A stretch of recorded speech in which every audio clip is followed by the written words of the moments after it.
Hey fam, I want you to like, share, and subscribe to our YouTube channel, youtube.com/Roland S. Martin. And don't forget to turn on your notifications. We're entering into the 2020 season, and you look at the numbers, when you look at the reality, black women hate your party more than anybody else. And so you actually think diamond and silk, or as I call them, Cuban zirconia and polyester, could somehow be the way to attract black women? The Republican Party has a serious problem talking to those women. Well, first of all, Roland, thank you for allowing me to come on your show. When I think of conservatism and when I think about policy and legislative policy, I can assure you that diamond and silk do not come to mind. My stance is simple as this. You go to the community and you talk about the issues, and then you trust a voter to make an informed decision for themselves. Here in the state of Florida, where I reside, in our previous governor's race, a large portion of black women voted for Governor Ron DeSantis. Why? Because school choice and education was very important to them. So this narrative that some people may have that black women, or black men for that matter, will vote a particular way, I think that's a very foolish position. You go out there, you talk about the issues, and then you'll find that more people are aligned with you than you may think.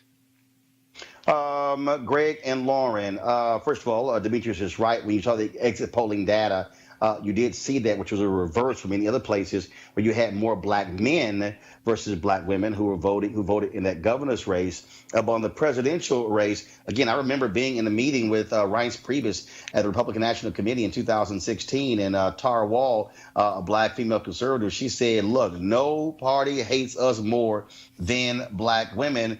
Democrats also have an issue because after 2016, they saw a 10-point drop in terms of black women supporting the Democratic Party. And so black women are going to be a huge voting bloc that folks will be trying to go after in the 2020 campaign. Yeah, particularly since they decided, obviously, the senatorial race in Alabama and, of course, have represented, I think, what the Democratic Party should be catering to. The Democratic Party does have a habit of catering to groups that are not for the Democratic Party and are very expensive votes to win.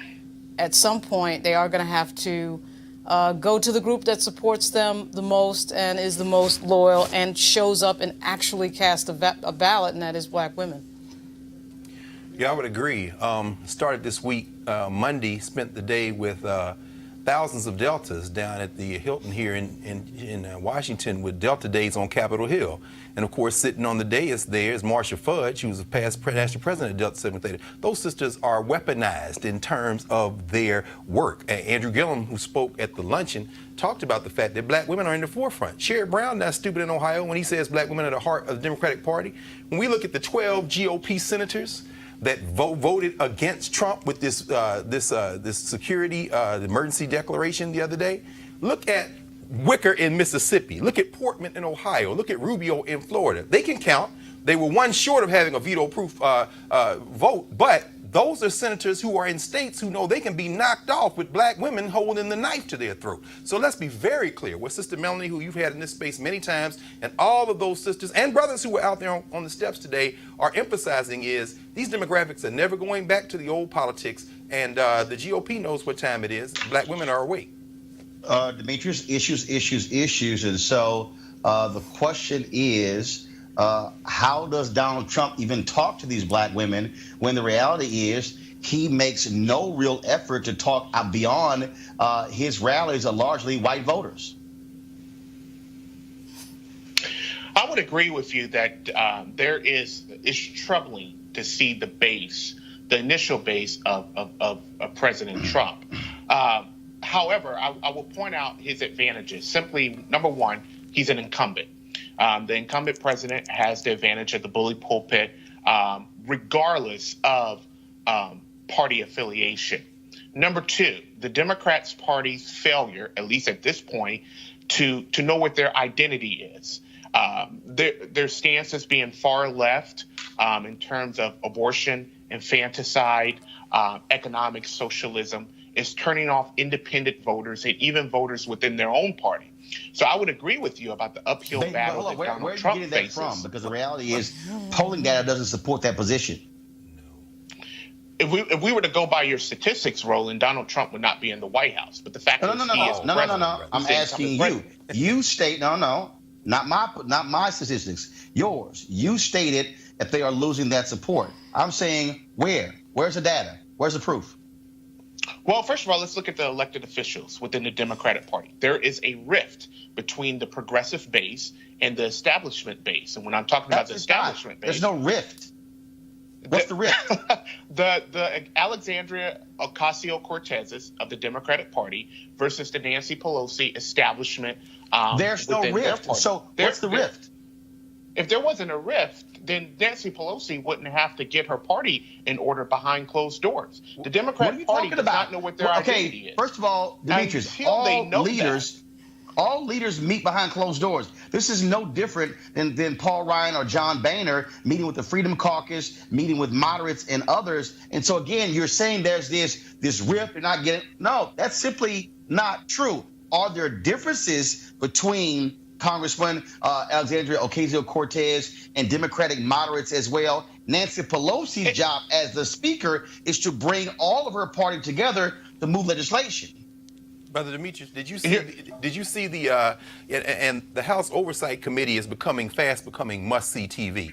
If you watched AOC, if you watched Representative Plaskett, if you watched Rashida Tlaib grill the clearly dementia-addled Wilbur Ross today about adding this citizenship question to the census, what you know is, as Roland said, you may have ideological differences in a party, but what we are faced with now is a Republican Party that is going wholesale in the direction of fascism. You're talking about voting against extending voting rights for folks with H.R. 1, with the first bill out of the Democratic Senate. Look, brother, you can look at the cover of today's Politico, where it talks about how Nancy Pelosi has been talking behind the scenes to AOC, to Ilhan Omar, to all these folks, and the range goes from Ayanna Pressley all the way out to Lauren Underwood. And one thing is for sure, what they are not is the party of white supremacy. So you're going to have to do a little bit better than that, brother. Also, too, if there was really a rift there between the progressives and the sort of the left flank of the Democratic Party, then Nancy Pelosi would not be the speaker right now. She's actually managed everybody well, but each party has their flank that goes to the right and goes to the left. The rift has been there since 2016. Well, when the DNC took the nomination away from Bernie Sanders. What substantively and practically is an example of that rift? Well, what practically is an example of that rift? I mean, Bernie Sanders lost. So if you're going to say that, well, Bernie Sanders came and did a few things, he lost. He lost to Hillary Clinton. So, okay. I mean, it was an interesting discussion, but it hasn't stopped them from governing and winning. I'm just still trying to figure out what does Bernie Sanders and Hillary Clinton running in 2016 have to do with black women in 2020? I'm talking about their base. I'm talking about the demographics that they need if they think they're going to defeat Donald Trump, which is right now an uphill battle. I see. Donald Trump lost the popular vote. Again, it's by not 3 an million uphill people. battle. Right. First of all, it's not an uphill battle because when you look at the latest polling data, the numbers are clear. The popular vote doesn't determine who the occupant of the vote is. No. Let's be real clear. Yeah. No, first of all, John Kerry won the popular vote in 2000. Yeah, well, did you see the senators who on the GOP who voted against their president in the security measure? Did you see that? Go look at those senators who voted. Absolutely. No, that's your roadmap to Trump's defeat in 2020. That really is.